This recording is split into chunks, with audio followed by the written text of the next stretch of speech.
02-04-2020. Dans les airs. Lorsqu'il est loin, le bruit d'un moteur d'avion dans le ciel fait partie du décor, comme un bruit de frigo. On finit par ne plus l'entendre.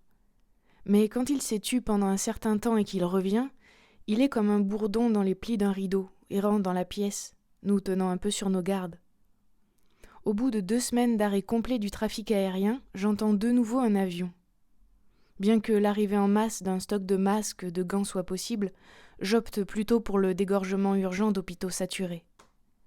Les malades sont ainsi transportés par les airs, à l'image de ces blessés de guerre dans les hélicoptères. Je continue d'écouter. À quel point un engin du ciel pèse. C'est l'impression qui nous prend souvent à l'intérieur d'un avion. 5 moteurs, une circonférence monstre qui s'élève comme un cerf-volant. Où est l'explication ? Si je la connaissais, scientifiquement parlant, tous les rouages décortiqués devant moi et des schémas et des statistiques de sûreté, est-ce que j'aurais moins peur de l'avion ? Et puis, est-ce qu'on maîtrise à long terme ce que construisent nos ambitions ? Quand je revenais de mon voyage à Tchernobyl, mon voisin de siège, un diplomate français dont je faisais la connaissance, m'a dit ceci. Le capitalisme, c'est comme un Boeing lancé dans les airs, mais sans piste d'atterrissage.